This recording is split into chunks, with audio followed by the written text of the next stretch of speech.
เชิญฟังรายการบรรยายธรรมะพระไทยปิฎกลอยฟ้าไก่เชิญชวนมวลมิตรตั้งจิตตั้งใจฟังไปกึดไป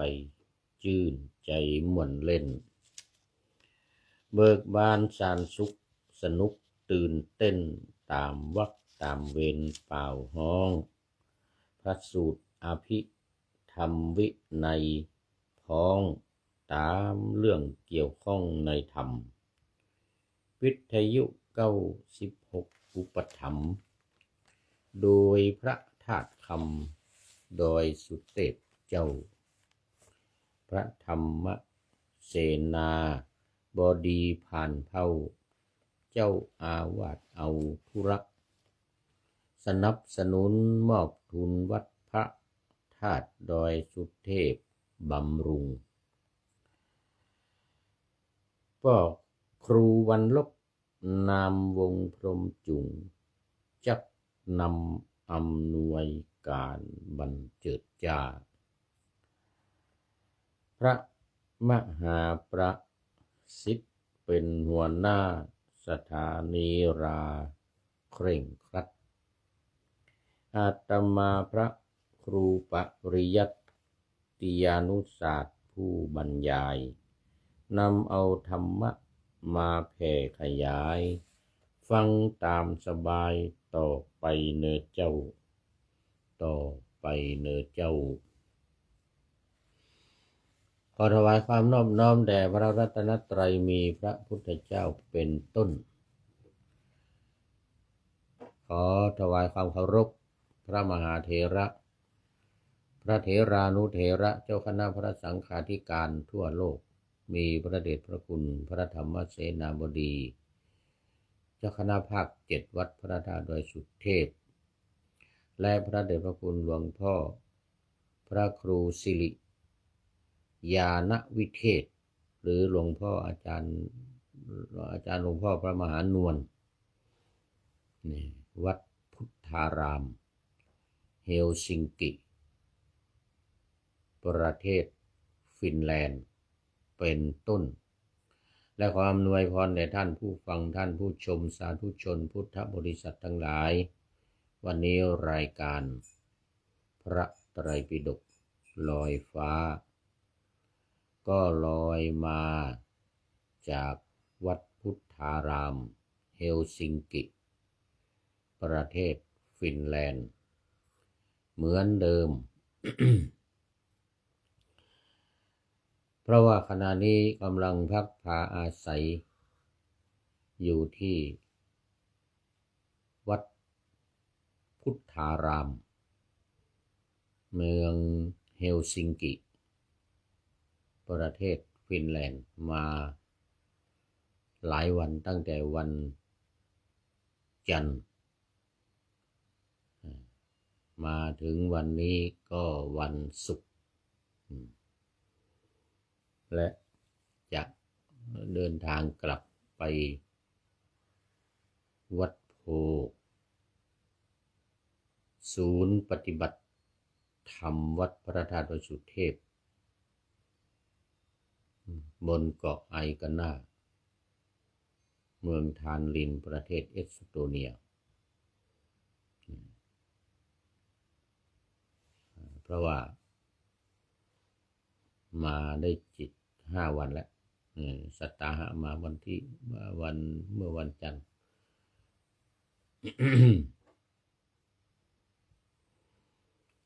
ก็กำลังกลับมาจากประเทศสวีเดนตอนเย็นวันนี้โดยทางเรือไวกิ้งข้ามฟากจากเมืองสต็อกโฮล์มของประเทศสวีเดนแต่ที่นี่เขาเรียกกันว่าวิกิ้งนะเขาไม่เรียกไวกิ้งเขาเรียกวิกิ้ง เรือวิกิ้ง 16 ชั่วโมงจากสต็อกโฮล์มมาเฮลซิงกินี่ถึงตอนเช้าวันนี้10 นาฬิกาตอนเช้าเรียกคุณหลวงพ่อท่านพระครูสิริญาณวิเทศก็ได้เมตตาให้คุณโยมนุ้ยเอารถไปรับจากท่าเรือ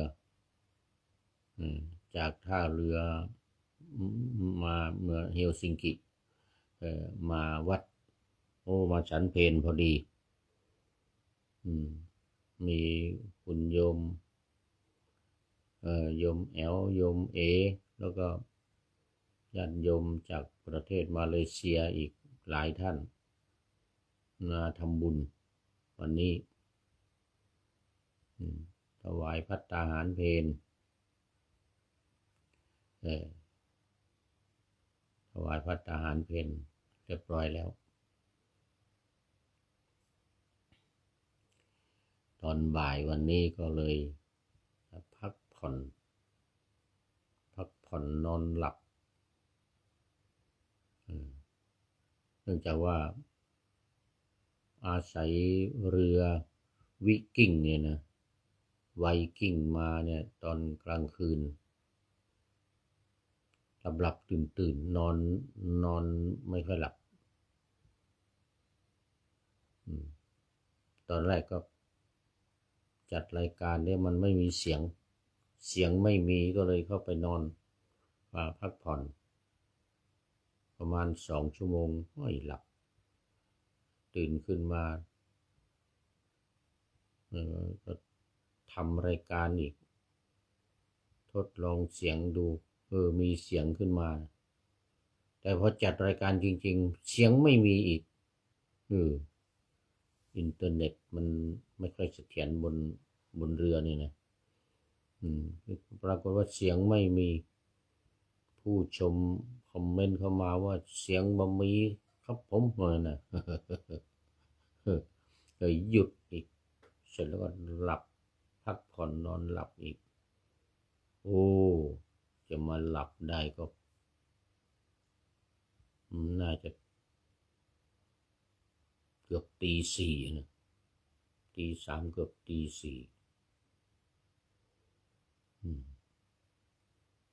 7 นาฬิกาตื่นมา 7-8 โมงหาฉันภัตตาหารเช้าบนเรือไวกิ้งเสร็จเรียบร้อยแล้วก็เตรียมตัวลงจากเรือเวลา10 นาฬิกา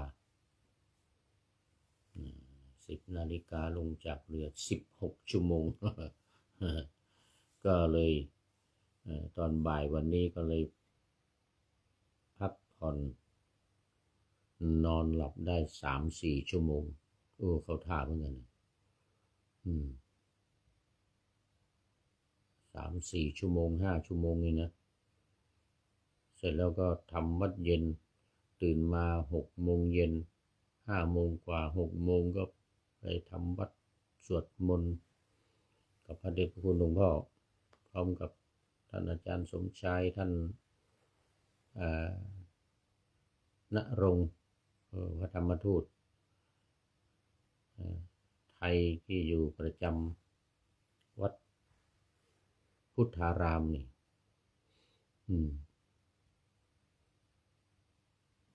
โยมอโมทนาสาธุโยมแอลโยมเอก็ทำน้ำปานะผลไม้ปั่นถวายอีกตอนเย็นนี้แล้วไม่พอทำก๋วยเตี๋ยวไว้พรุ่งนี้เช้าจะได้ฉันแต่หัวรุ่งเลยตี 5 ตี 4 ตี 5เลยนะเสร็จแล้วต้องรีบไปสนามบินเดี๋ยวไปท่าเรือทันลินท่าเรือนี่แหละเฮลซิงกินี่แหละไปเมืองทันลิน ประเทศเอสโตเนีย9 นาฬิกา9 โมงเช้าต้องออกจากนี่ตี 5 6 โมงเช้าให้ทันถึงก่อนท่าเรือ8 นาฬิกา8 โมงก่อน8 โมงเลยนะจะให้เกิน8 โมงไม่ได้ก่อน8 โมงก็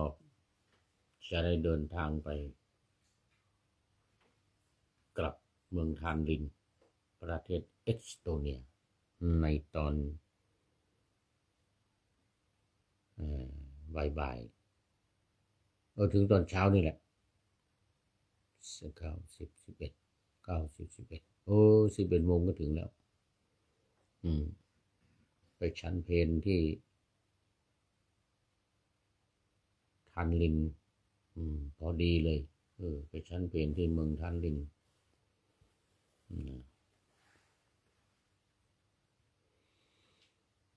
เอาละวันนี้ก็เข้ามาสู่เนื้อหาสาระของธรรมะกันเลย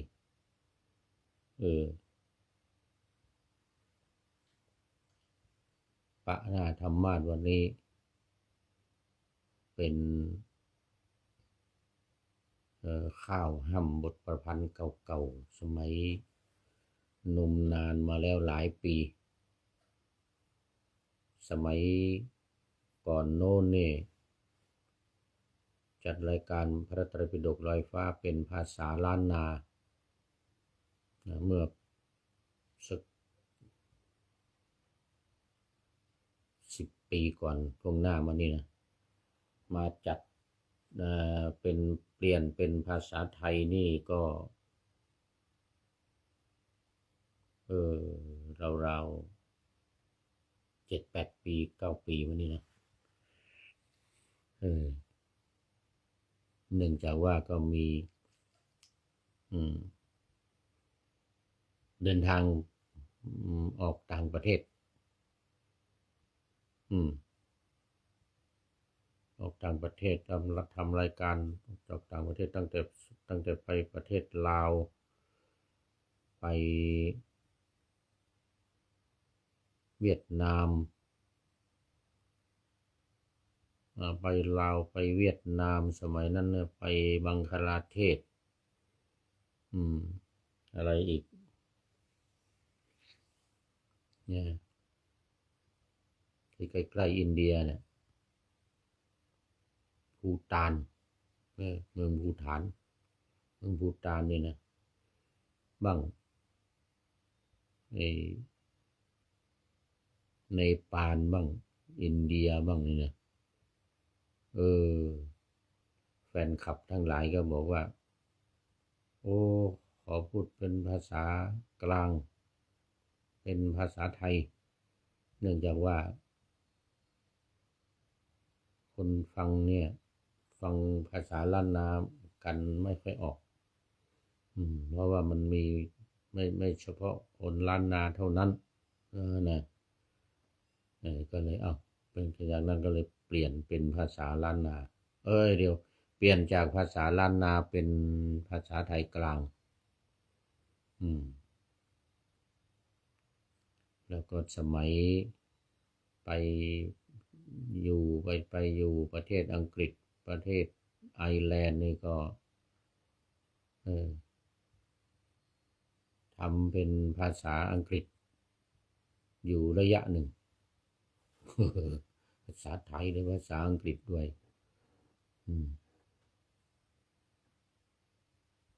ก็ตอนหลังมานี่ก็เหลือแต่ภาษาไทยอย่างเดียวภาษาไทยกลางอย่างเดียวภาษาอังกฤษนี่ถ้ามีคนคอมเมนต์เข้ามาเป็นภาษาอังกฤษก็เอาบ้างนิดๆหน่อยๆนิดๆหน่อยๆก็นี่ก็ภาษาไทยกลางเป็นหลักวันนี้ขึ้นสูตรใหม่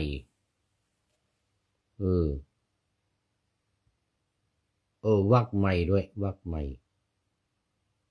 อัฏฐสตปริยายวรรควรรคที่ว่าด้วย การบรรยาย108ประการสูตรที่ศิวกะสูตรว่าด้วยศิวกะปริภาชกสีวกสีวกะปริภาชกนี่นะยังอยู่ในสลายตนะวรรคใหญ่ว่าด้วยอายตนะภายในคือตาหูจมูกลิ้นกายใจแต่อัฏฐสตปริยายะวรรคนี้เป็นวรรคเล็กวรรคเล็กวรรคน้อยวรรครองลงมายังอยู่ในเวทนาสังยุตเวทนาสังยุตเกี่ยวข้องอยู่กับเวทนา2เวทนา3เวทนา5เหมือนเดิมเรื่องต่างๆไม่ว่าจะ108 1,900อะไรก็ตามก็จะวนเวียนอยู่ในเวทนานี่แหละความสุขความทุกข์ไม่สุขไม่ทุกข์แล้วก็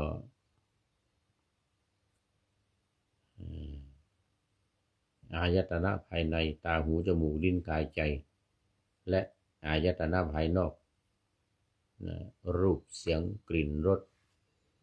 สิ่งของและความคิดก็วนเวียนอยู่ในหลักการเหล่านี้แหละตอนนี้เป็นสีวกปริภาชกเข้าไปกราบทูลถามปัญหากับพระพุทธองค์เดี๋ยวตอนท้ายๆก็จะมาลง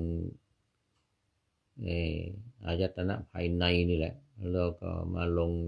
เวทนาพอมันอยู่ในเวทนาสังยุตก็สุขทุกข์โสมนัสโทมนัสอุเบกขานะครับอยู่แถวๆนี้ตอนสรุป ตอนจบ ตอนแรกๆนี่ก็จะเป็นเรื่องอื่นแต่ก็เกี่ยวข้องอยู่กับในเรื่องของเวทนาในเรื่องของความคิดในเรื่องของอายตนะเนี่ย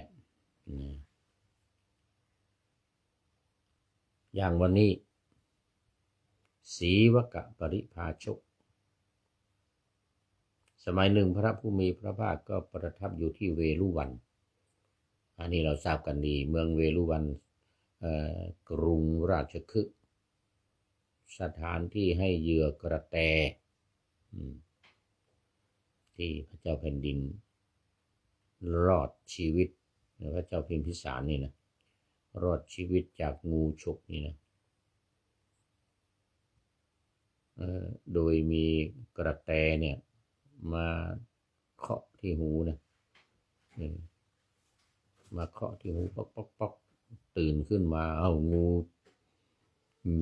แผ่พังพานอยู่ใกล้หน้านี่เราจะฉกอยู่แล้วพอตื่นปุ๊บงูก็กลัวหนีไปว่าได้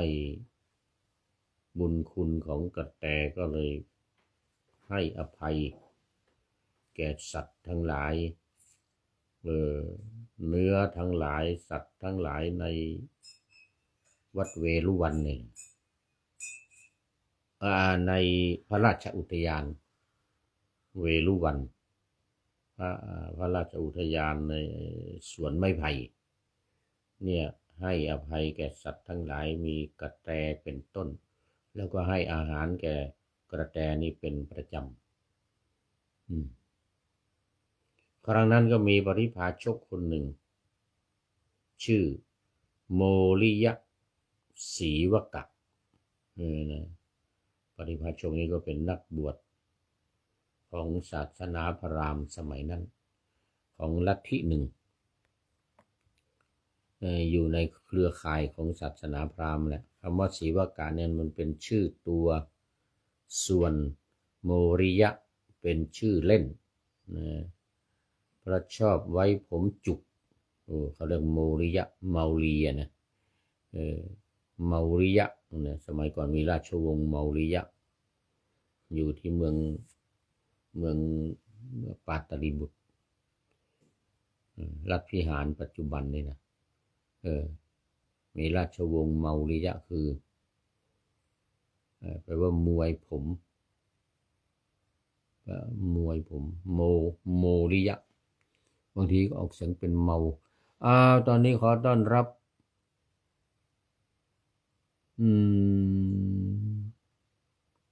โบนี่อ่านยากพง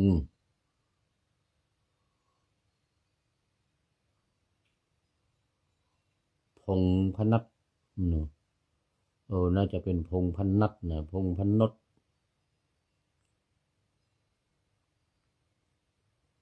สุนี่นะอ่านผิดก็ขออภัยสุขลมอาจจะเป็นสุขลมหรือจะเป็นสุกลมขออภัย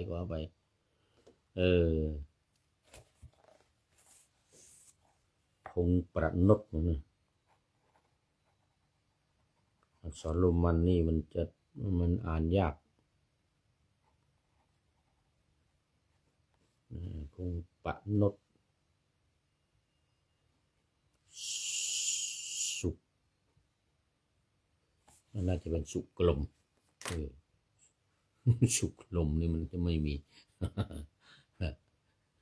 ลมสุกก็น่าจะเป็นได้เหมือนกันนะ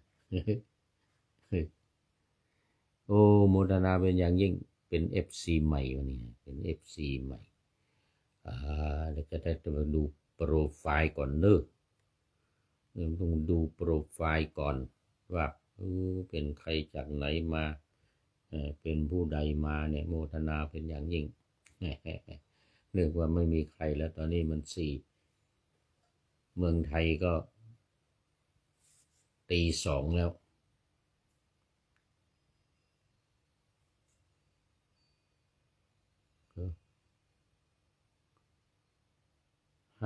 ห้าทุ่มตี 3แล้วมั้งเนี่ย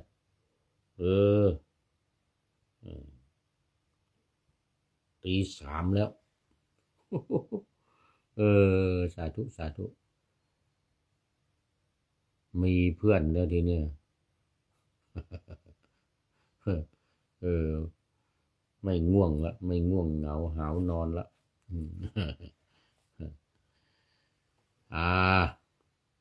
ข่าวนี้ก็ปริพาชกชื่อโมริยะนี่เป็นชื่อเล่นส่วนศรีวกะนี่เป็นชื่อตัวชื่อจริงชื่อตัวเข้าไปกราบทูลพระผู้มีพระภาคก็ทูลถามปัญหาว่าข้าแต่พระโคดมผู้เจริญมีสมณพราหมณ์บางพวกก็คือพวกพราหมณ์นั่นแหละมีวาทะว่ามีทิฏฐิว่า2อย่างเลยทั้งวาทะทั้งทิฏฐิบุคคลนี้เสวยสุขเสวยทุกข์หรืออทุกขมสุขะคือไม่สุขไม่ทุกข์เนี่ยสุขทุกข์ก็ไม่ใช่สุขก็ไม่ใช่นี่นะเพราะนั้นสุขทุกข์อทุกขมสุขะทั้งหมดนั้นเนี่ยมีเหตุที่ทำไว้ในปางก่อนเรื่องทุกข์เรื่องสุขหรือไม่สุขไม่ทุกข์อะไรต่างๆเนี่ยมีเหตุไว้ในปางก่อนแล้วในข้อนี้เนี่ยพระโคดม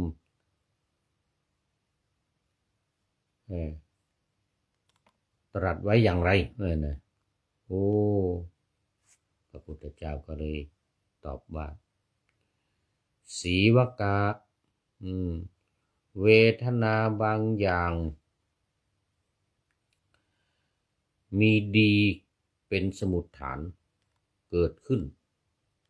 มีความดีเนี่ยนะเป็นสมุฏฐานเกิดขึ้นในกายนี้ก็มีการที่เวทนาบางอย่างซึ่งมีความดีเป็นสมุฏฐาน เกิดขึ้นในกายนี้บุคคลพึงรู้ได้เองนี้ก็มีการที่เวทนาบางอย่างซึ่งมีดีเป็นสมุฏฐานนี้บุคคลชาวโลกสมมุติว่าเป็นความจริงก็มีเป็นความจริงก็มีในข้อนั้นสมณพราหมณ์เหล่าใดมีวาทะอย่างนี้มีทิฏฐิอย่างนี้ว่าบุคคลนี้เสวยสุขทุกข์หรืออทุกขมสุขะเวทนาอย่างใดอย่างหนึ่งสุขทุกข์หรืออทุกขมสุขเวทนาทั้งหมดนั้นมีเหตุที่ได้ทำไว้ปางก่อนย่อมแล่นไปหาสิ่งที่ตนเองรู้และแล่นไปหาสิ่งที่ชาวโลกสมมุติว่าเป็นความจริงเพราะฉะนั้นเราจึงกล่าวว่าเป็นความผิดของสมณพราหมณ์เหล่านั้นเป็นความผิดเพราะว่าถ้าไปยึดถืออย่างนั้นเนี่ยก็จะแสวงหาขวนขวายหาแล่นหาสิ่งที่เป็นสุขเป็นทุกข์แล้วก็ไม่ใช่สุขไม่ใช่ทุกข์นั้นอยู่ต่อไป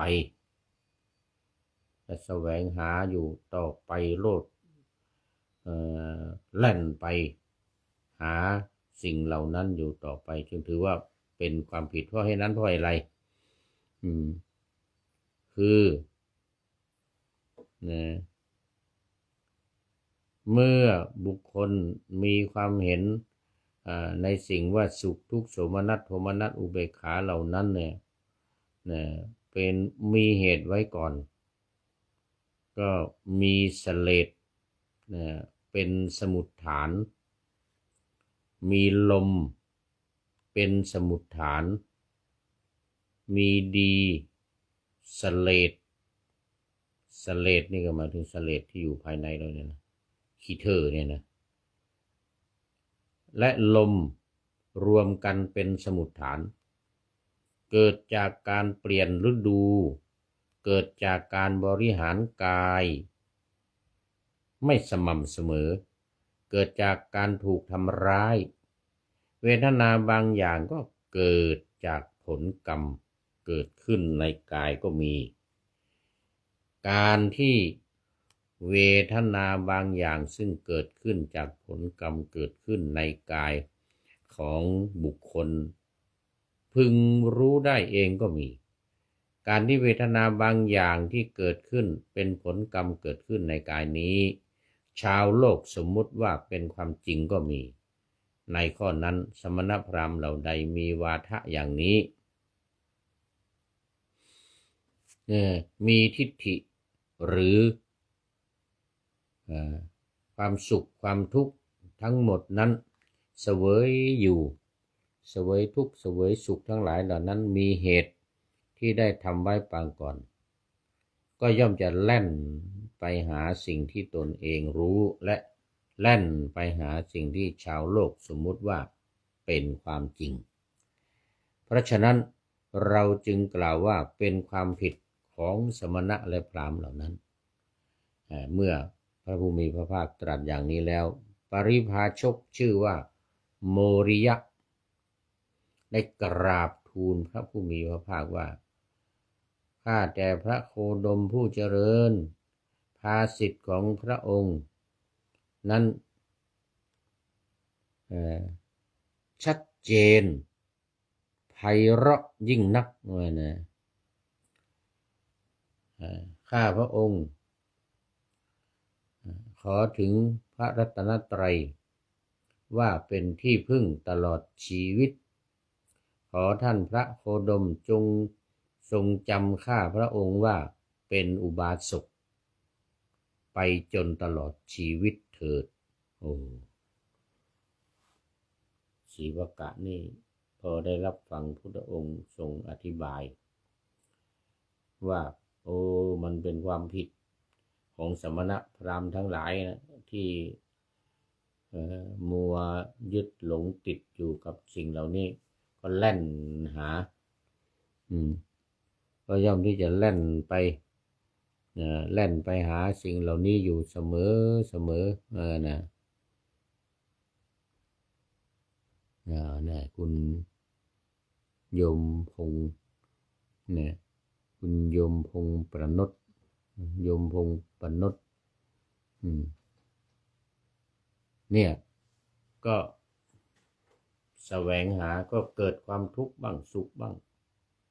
เกิดไม่สุขไม่ทุกข์บ้างไปเรื่อยๆไม่มีที่สิ้นสุดไม่สามารถที่จะก้าวเข้าไปสู่บรมสุขคือพระนิพพานได้ดีหนึ่งสเลดหนึ่งลมหนึ่งดีสเลดและลมรวมกันหนึ่งฤดูหนึ่งการบริหารกายไม่สม่ำเสมอหนึ่งการถูกทำร้ายหนึ่งรวมกับผลกรรมอีกหนึ่งเป็น8อันนี้สีวกะสูตรที่1นี่ก็จบนั่นก็สิ่งที่มันรวมกันอยู่นี่แล้วชาวโลกสมมุติว่าเป็นความจริงผ่านทางตาทางหูทางจมูกทางลิ้นทางกายและทางใจทั้ง8ประการนี้การบริหารขึ้นอยู่กับว่าดีเสลดหนองเลือดเหงื่อมันข้นน้ำลายเปลวมันอะไรต่างๆที่เกิดขึ้นนี่จะอยู่ดีจะเป็นไปด้วยดีอยู่ที่การบริหารร่างกายให้สม่ำเสมออย่าให้สิ่งต่างๆเหล่านี้มารบกวนก็จะมีความสุขอยู่อย่างสบายๆไม่ต้องไปคิดถึงเรื่องว่ามันเป็นกรรมเก่าหรือว่าเป็นสิ่งที่มีเหตุมีปัจจัยอะไรเกิดขึ้นก่อนอย่างนั้นก็จมอยู่อย่างนั้นก็จะไปแสวงหาสิ่งทั้งหลายเหล่านั้นอีกต่อไปเรื่อยๆไม่มีที่สิ้นสุดนั่นแหละสีวกสูตรนี้ก็จบพอดีผ่านไป1สูตรวันนี้ได้1สูตรละ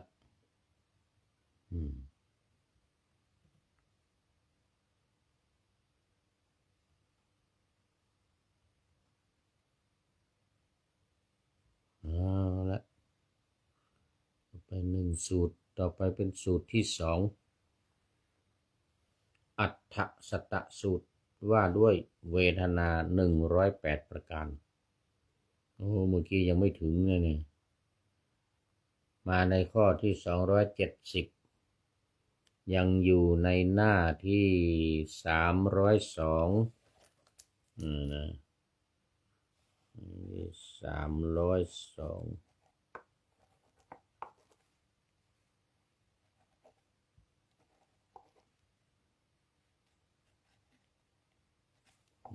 ยังอยู่ใน3หน้าแล้ว3หน้า302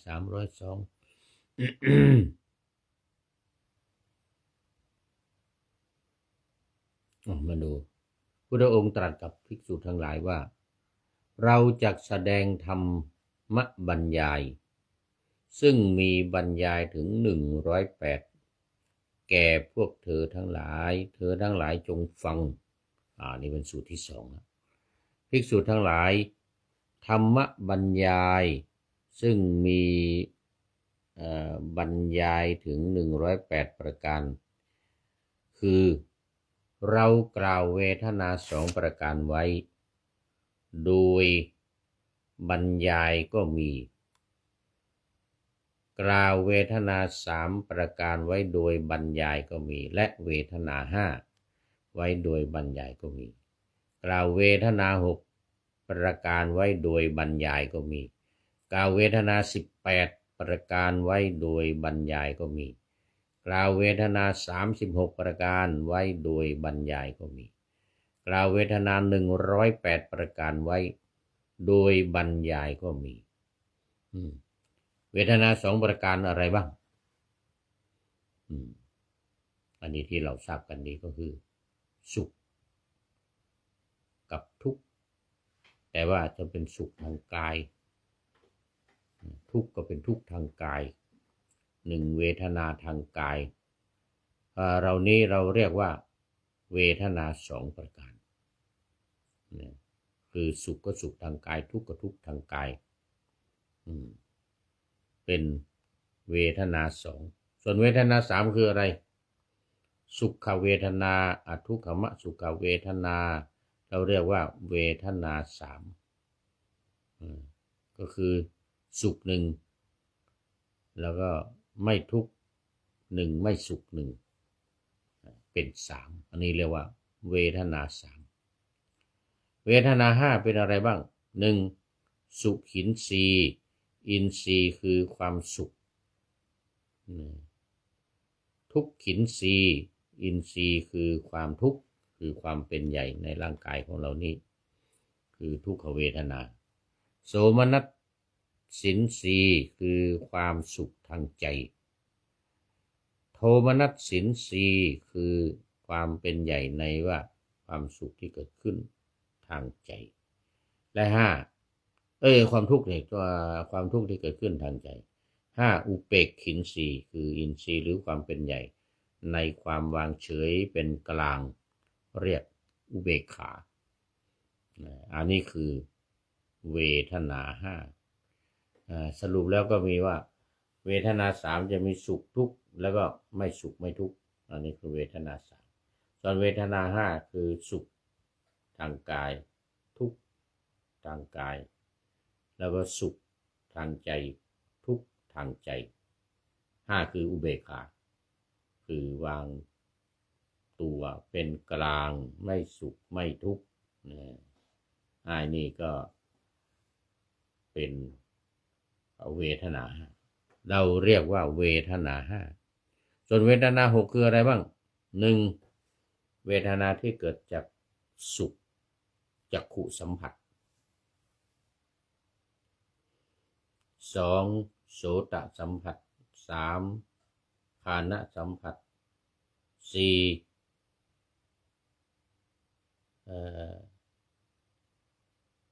ชิวหาสัมผัสห้ากายสัมผัสหกมโนสัมผัสคือสัมผัสทางหูตาจมูกลิ้นกายและใจนั่นเองเรียกว่าเวทนาที่เกิดจากการสัมผัสตั้งแต่จักขุโสตฆานะชิวหากายมโนถ้าเกิดจากการสัมผัสก็เป็นเวทนาหกส่วนเวทนา18ประการคืออะไรบ้างหนึ่งเวทนาที่เกิดจากการสัมผัส6ประการสองเวทนาที่เกิดร่วมกับโทมนัสอีก6ประการเป็น12 3เวทนาที่เกิดร่วมกับอุเบกขา6ประการมันจึงเป็น18 3 6 18นี่อันนี้คือเวทนา18เอาต่อไปเวทนา36ก็คืออะไรบ้างก็เคหสิตะโสมนัสความโสมนัสที่อิงเรื่องเกี่ยวกับบ้านเกี่ยวกับเรือนโสมนัสคือความสุขที่อาศัยบ้านอาศัยเรือนนั่นเอง6ประการทำไมจึงว่า6ประการเพราะที่อาศัยเรือน6ประการก็คือตาหูจมูกลิ้นกายและใจที่เกิดขึ้นเกิดความสุขขึ้นหรือทุกข์หรือไม่สุขไม่ทุกข์ผ่านทางการผ่านเรือนผ่านทางเรือนนี้คืออะไรเรือนนี้ก็คือร่างกายนี่เองอันนี้สองเนกขัมมะสิตะโสมนัสคือความสุขทางใจที่อิงเนกขัมมะคือการออกจากกาม6ประการ 6ประการคืออะไรบ้างก็เหมือนเดิมตาหูจมูกลิ้นกายและใจ6ประการนี้คำว่าเนกขมะคือการออกบวชเนี่ยหมายถึงว่าการออกจากความทุกข์การเว้นก็ได้การเว้นจากความทุกข์อิงเนกขมะก็คืออิงการออกจากความทุกข์3. เคหสิตะโทมนัสก็คือการโทมนัสที่อิงเรือนคือร่างกายนี้ 4. เนกขมสิตะโทมนัสความทุกข์ใจที่อิงเนกขมะอิงการออกที่เราแปลกันว่าออกบวชเนี่ยนะแต่ว่าในที่นี้เป็นชื่อของธรรมะก็จึงหมายถึงว่าการออกจากกิเลสเหล่านี้ผ่านทางตาหูจมูกลิ้นกายใจเนี่ยคือทุกข์ความทุกข์ทางใจเนี่ยนะก็เลยโทมนัสทุกข์ทางใจที่อิงเนกขมะ 5. เคหสิตะอุเบกขาอิงเรือนคืออิงร่างกายนี้6ประการตาหูจมูกลิ้นกายและใจสุดท้ายข้อที่6เนกขมสิตะอุเบกขาทีนี้ความวางเฉยหรือความเป็นกลางที่อิงการออกจากความทุกข์อิงอาศัยการออกจากความทุกข์ก็เรียกว่าเป็นเวทนา38ต่อไปสุดท้ายเวทนา108ประการเป็นยังไงบ้าง 1. เวทนาที่เป็นอดีต36ประการ 2. เวทนาที่เป็นอนาคต36ประการ 3. เวทนาที่เกิดที่เป็นปัจจุบัน36ประการ36ก็คือ36เมื่อกี้เนี่ยนะเคหสิตะเนกขมะสิตะเคหสิตะอุเบกขาแล้วก็เนกขมะเคหสิตะอุเบกขาไอ้36เนี่ย36นี่มาเป็นในส่วนของอดีต36แล้วก็มาเป็นในส่วนของอนาคตที่จะถึง36ในส่วนของปัจจุบันอีก36ก็เป็น108อันนั้นเวทนา108ก็เกิดขึ้นมาโดยประการอย่างนี้แหละภิกษุทั้งหลายธรรมบรรยายซึ่งมีบรรยายถึง108เป็นอย่างนี้แหละอัฏฐสตสูตรที่2ก็จบตั้งแต่เวทนา2มานะเวทนา2เวทนา3เวทนา5แล้วก็เวทนา18แล้วก็36แล้วก็108รวมกันเป็น108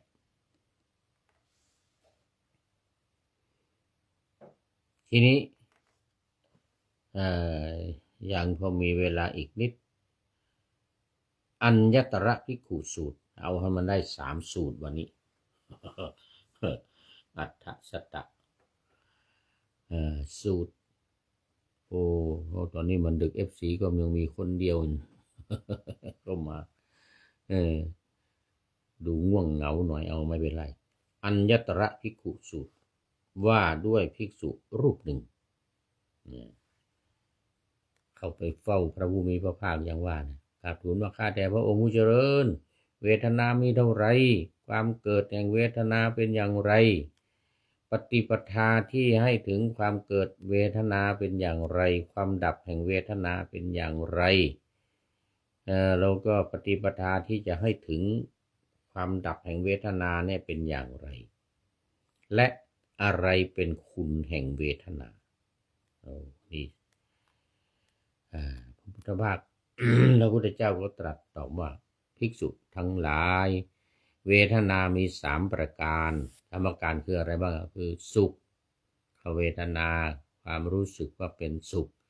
2ทุกขเวทนาความรู้สึกว่าเป็นทุกข์และ3อทุกขมสุขเวทนาความรู้สึกที่ไม่ใช่ทุกข์แล้วก็ไม่ใช่สุข เป็นกลางเขาเรียกว่าเป็นอุเบกขานั่นเองตรงนี้ที่ตอบว่าเวทนามี3ประการนะต่อไปเพราะผัสสะดับเวทนาจึงดับอริยมรรคมีองค์8ประการนี้แลเป็นปฏิปทาให้ถึง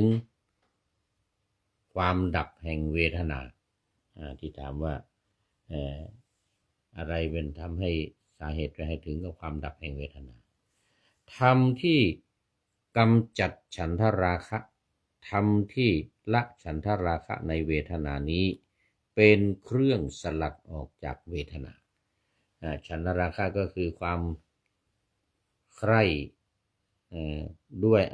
เพราะอำนาจแห่งความพอใจ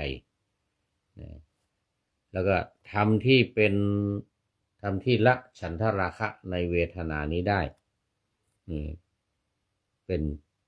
เครื่องสลัดออกจากเวทนาอัญญตระภิกขุนี้ก็จบไปเป็นสูตรที่3ปรากฏว่ามันยังมีเวลาอยู่เอาอีก1สูตรปุพพสูตรว่าด้วยพระดำริก่อนตรัสรู้นี่นะจะยาวอยู่เหมือนกันนะเนี่ยภิกษุทั้งหลายมาในข้อที่272ยังอยู่ในหน้าเดิมคือ302ภิกษุทั้งหลายเมื่อก่อนเราเป็นโพธิสัตว์ยังไม่ได้ตรัสรู้ได้มีความคิดว่าเวทนามีเท่าไรความเกิดขึ้นแห่งเวทนามีอะไรแล้วก็ความดับแห่งเวทนาเป็นอย่างไรความดับแห่งเวทนาที่เป็นแนวทางที่จะให้ดับเวทนาเป็นอย่างไรและอะไรเป็นคุณแห่งเวทนาอะไรเป็นเครื่องสลัดออกจากเวทนานี่ก็คำตอบเหมือนเดียวกันกับข้อที่ผ่านมา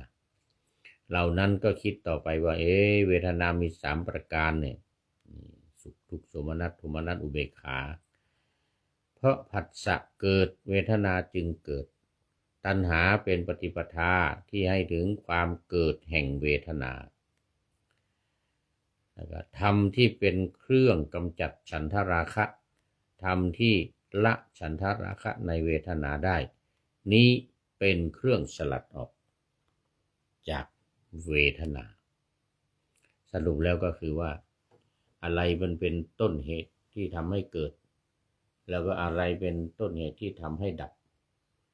และแนวทางหรือปฏิปทาที่จะให้ถึงความเกิดและความดับนี่มันคืออะไรอยู่ตรงนี้เพราะฉะนั้นสูตรที่4นี้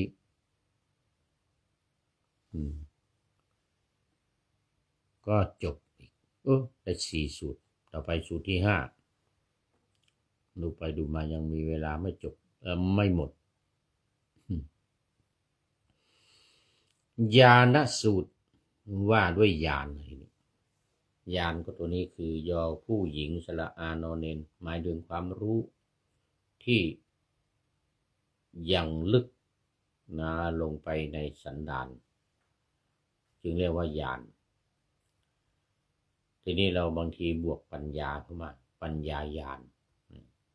คือความรู้ที่อาศัยความลึกซึ้งเกิดขึ้นในภายในนั่นเองมาในข้อที่273ภิกษุทั้งหลายภิกษุเกิดขึ้นแล้วญาณจักษุเกิดขึ้นแล้วญาณเกิดขึ้นแล้วปัญญาเกิดขึ้นแล้ววิชชาเกิดขึ้นแล้วแสงสว่างเกิดขึ้นแล้วแก่เราในธรรมที่ไม่เคยได้ฟังมาก่อนว่านี้เวทนานี่ก็คือยิงมาในธรรมจักรกับพระวัตนสูตรนะญาณังอุทธัปปาธิปัญญาอุทธัปปาธิวิชชาอุทธัปปาธิที่เราสวดกันในธรรมจักรกับพระวัตนสูตรที่จริงมันคือความรู้นี่เอง ญาณคือความรู้ที่ลึกซึ้งภายในจักษุที่เกิดขึ้นญาณเกิดขึ้นแสงสว่างเกิดขึ้นแก่เราในธรรมทั้งหลายที่ไม่เคยได้ยินได้ฟังมาก่อนว่านี้เป็นความเกิดแห่งเวทนาเมื่อกี้นี่เป็นตัวเวทนาตอนนี้เป็นความเกิดแห่งเวทนาจะว่าไปก็อยู่ในหลักการที่เป็นอริยสัจธรรมทั้ง4ประการนั่นเองอันนั้นทุกข์เป็นตัวทุกข์เสร็จแล้วก็สมุทัยเป็นสาเหตุที่ทำให้เกิดความทุกข์ตัวนี้มันเป็นเวทนาเวทนาที่เกิดขึ้นแล้วญาณเกิดขึ้นแล้วจักขุเกิดขึ้นแล้วแสงสว่างเกิดขึ้นแล้วแก่เราในธรรมที่ไม่เคยเห็นไม่เคยเห็นไม่เคยได้ยินได้ฟังมาก่อนว่านี้ความเกิดแห่งเวทนาแล้วก็3นี้ ความดับแห่งเวทนา4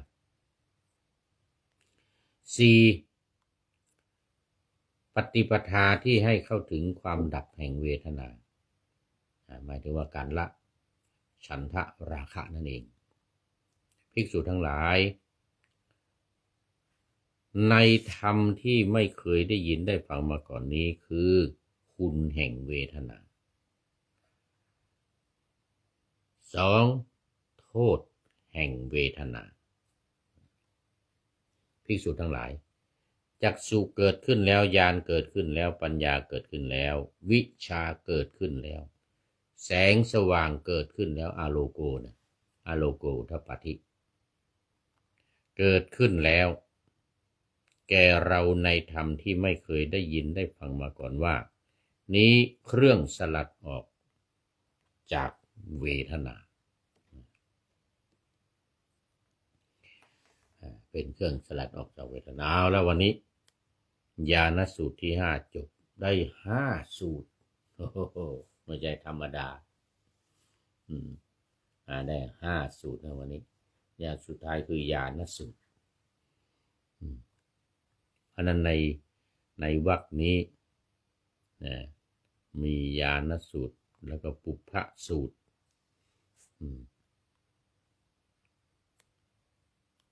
เกิดขึ้น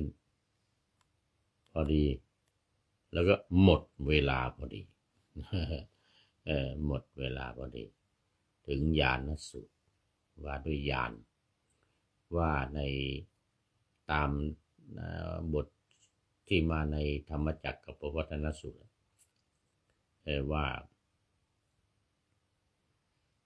ญาณังอุทธัปปาธิญาณเกิดขึ้นแล้วปัญญาอุทธัปปาธิปัญญาเกิดขึ้นแล้ววิชชาอุทธัปปาธิคือความรู้เกิดจาก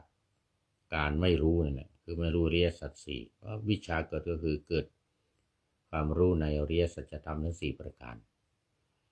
อาโลโกคือแสงสว่างเกิดขึ้นแล้วในโลกนี้เพราะฉะนั้นในสูตรนี้ก็จบได้5สูตรในวันนี้หมดเวลาพอดีมี FC เป็น FC ตัวจริงแล้วพงปนุษพงปนุษที่เข้ามาในรายการวันนี้เป็นท่านแรกแล้วก็เป็นท่านสุดท้ายโมทนาเป็นอย่างยิ่งขอนำพระไตรปิฎกลอยฟ้าไปจากผู้ฟังทั้งหลายในโลกล่าวันต่อไปจะได้จรย้อนกลับมาสู่สถานีใหม่ให้ท่านฟังอย่าลืมเปิดวิทยุหรือเครื่องรับโทรศัพท์โมบายคอมพิวเตอร์ผัง YouTube เฟซเพจไลน์ให้ดังๆเพื่อชมฟังรายการวันต่อไปขอทุกท่านมีความสุขทุกคืนวันนำธรรมะประกอบการงานทั้งหลาย เช่นขยันทำงานทางวาจากายใจขวนขวายกิจการงานนานาบำเพ็ญสาธารณประโยชน์เว้นสิ่งที่มีโทษโหดเหี้ยงสาประกอบแต่กรรมดีมีราคาแสวงหาเงินทองครองใจคนแล้ววันนี้ข้อคิดสะกิดใจท้ายรายการซึ่งได้เขียนไว้แล้วบนปะหน้าธรรมาสไว้ในวันนี้ว่าณที่ใดดวงใจไม่ไหวหวั่นขอฝ่าฟันอุปสรรคและขวากหนามแม้สิ้นชาติวาสนาชะตาสามขอฝากนามให้โลกรู้กูก็ชาย อันนี้ก็เป็นข้อคิดจากท่านนายพลนเรศจิตรัตน์ท่านนายพลที่เขียนบทประพันธ์ที่ถูกใจที่สุดถูกใจผู้คุณนี่นะมันมาตรงกับความคิดและอุดมการณ์นี่เรื่องมันมาตรงกับความคิดและอุดมการณ์อย่างเช่นวันนี้ก็เหมือนกันณที่ใดดวงใจไม่ไหวหวั่นนี่นะขอฝ่าฟันอุปสรรคและขวากหนามแม้สิ้นชาติวาสนาชะตาสามขอฝากนามให้โลกรู้กูก็ชายนี่ถูกใจหรือไม่ก็อย่างที่ว่าอย่างที่ว่า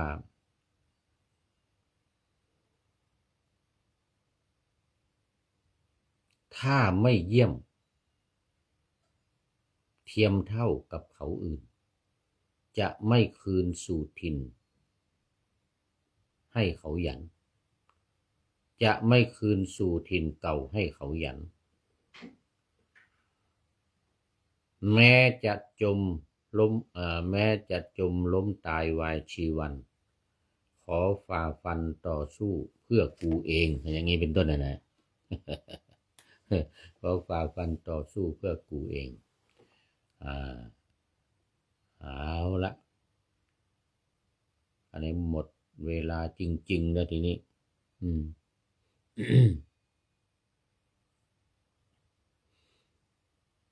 ถ้า